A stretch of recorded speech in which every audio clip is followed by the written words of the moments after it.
Hello and welcome back to Conquest Creations. In this video, we're going to be talking about the 5 strongest and the 5 weakest heroes in the Middle Earth strategy battle game.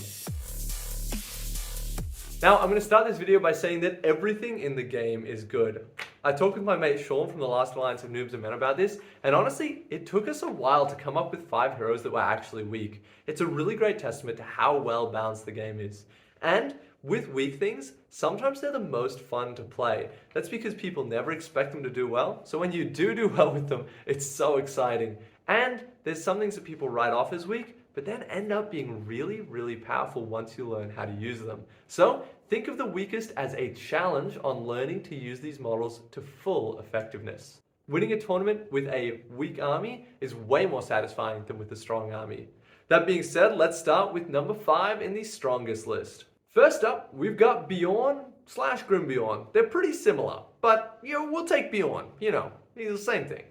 Beorn rocks in at a whopping 200 points and starts the game as a man, but he can turn into a giant bear with fight 8, strength 8, defense 8, 3 wounds, 3 attacks, 3 fate, 3 might, 3's everywhere else. Now, that's really good. He's also got monstrous charge, so if he charges you, he'll knock you prone, which means he'll double his strikes. Because that's a monstrous charge, he'll also knock down other cavalry. Absolutely terrifying. Basically, if this guy charges you, you've got at best a 50-50 of winning the fight if you both strike up to fight 10. If you win, you might chip a wound off him.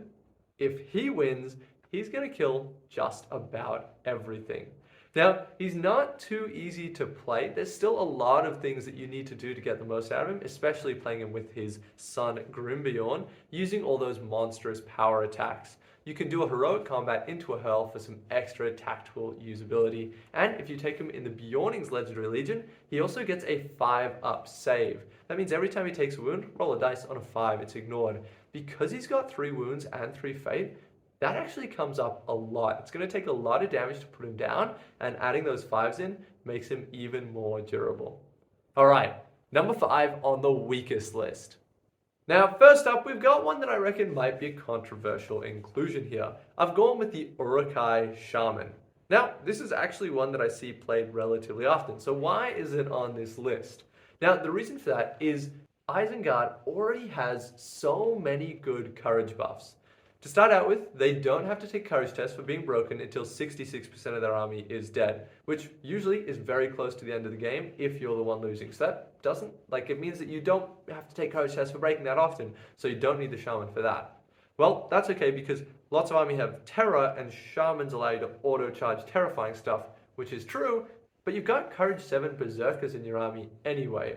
To fail a courage 7 courage test, you need to roll double 1s. So that doesn't happen that often. Now you might say, well, I don't actually have that many berserkers, I've only got 3 or 4 on my list. And then my final backup to that is, yeah, but you've got pikemen. Even if a couple of the guys fail their terror rolls, you can still back them up with pikes. So it really leaves the Uruk-hai Shaman in a position where there's no need for him in the army. There's also another courage buff in Ugluk, but we won't get into that. Basically, Uruk-hai Shaman's not my favorite. If you find a way to make them work, let me know. Next in the strongest list, it was pretty hard coming up with the top ones, but for number 4, I am going to go with the Dragon Emperor of Rune. The Dragon Emperor is one of the newest releases in the game. He comes in on a whopping 80mm base, and basically he's a hero carried by 6 other dudes, which gives him an insane amount of attacks.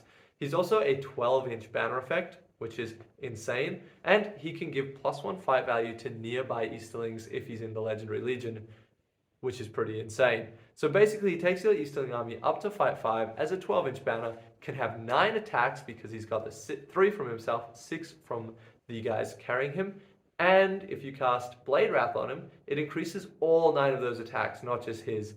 Recently, I've seen him do really well at tournaments. He came first place in a tournament that I went to up in Brisbane, and second place at the tournament that I ran here in Melbourne recently. He also won doubles at Articon, the World Championship. So done well at tournaments. He also gets resistant to magic just to top off that extra little effect of how good he is.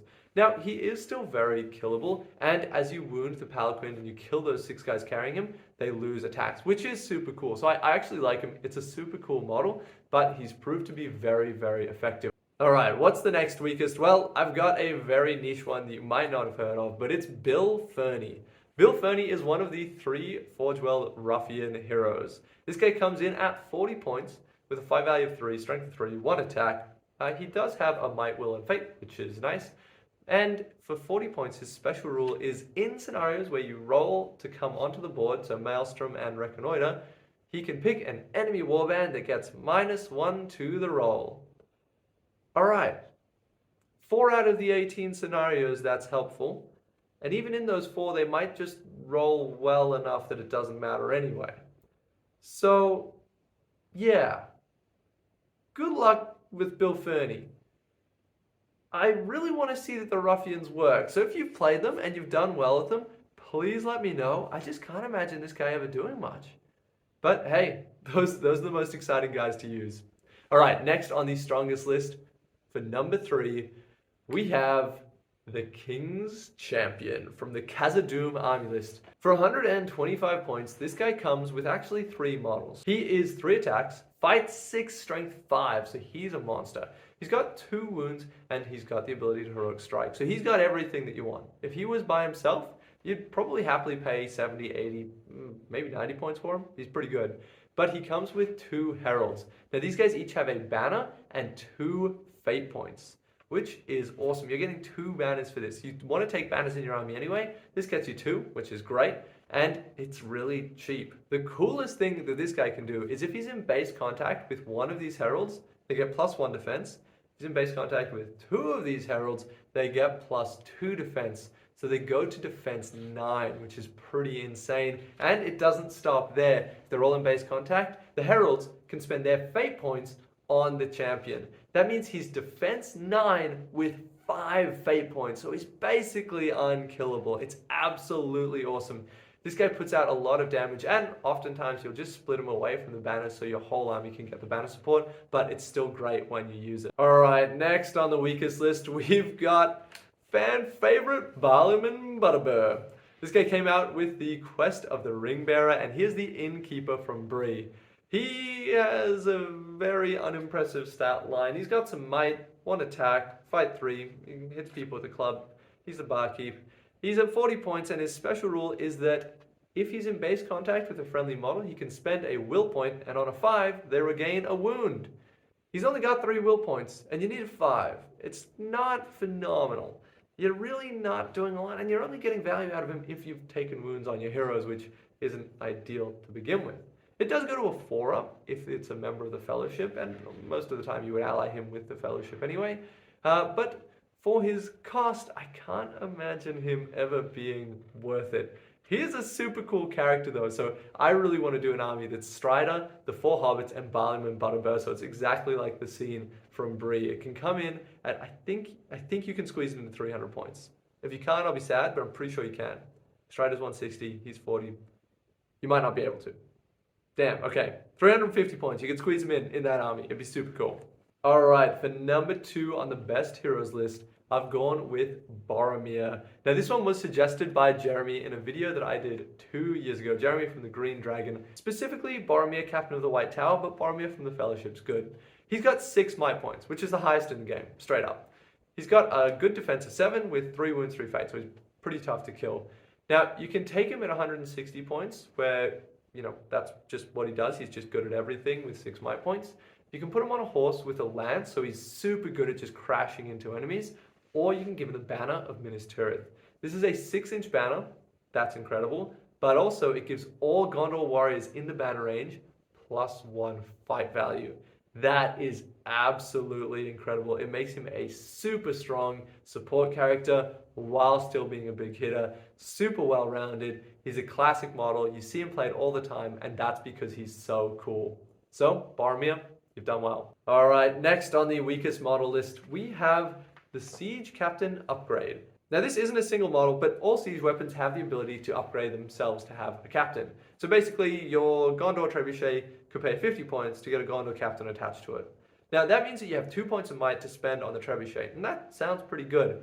But the Trebuchet comes default with a siege veteran who has a might point, a will point, and a fate point. So your siege captain just has 1 extra might point for 50 points. Usually, because it's siege equipment, this guy's not going to get into the fight, so the extra wound and attack don't really come up that much. So it's kind of, it's basically spending 50 points on 1 point of might. It's not really ever going to be worth it.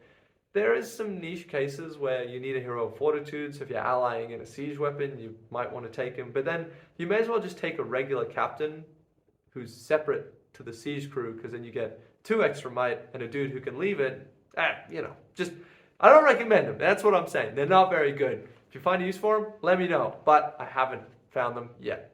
All right, and top number 1 model, strongest hero in the game.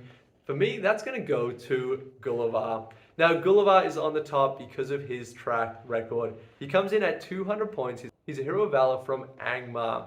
He's got fight 7 without strike. That's important. He's got an equal number of wounds and attack. So if you wound him, he can get weaker. It's really, really interesting. But as he does wounds, he can regain his wounds. So if he starts with 4 wounds. If you've done 2 wounds to him and he charges in and kills 2 models, he's back up to full stat. He's defense 5, super fragile. But he's got fly, strength 7, and monstrous charge.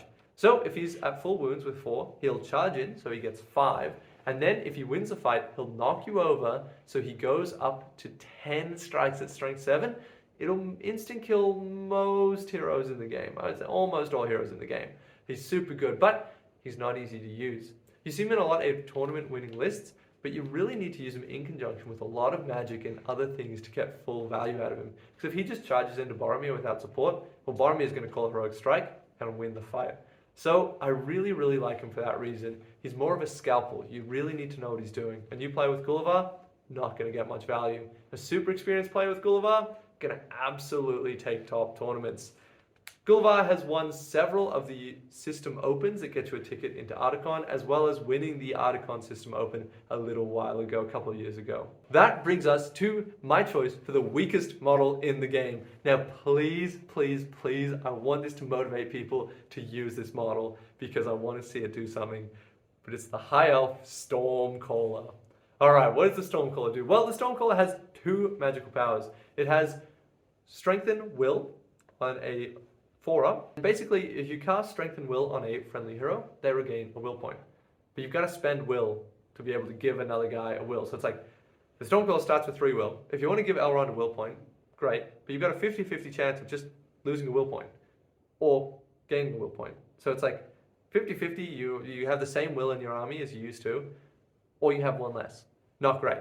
Second spell is Call Winds on a 2-up. Pretty consistent.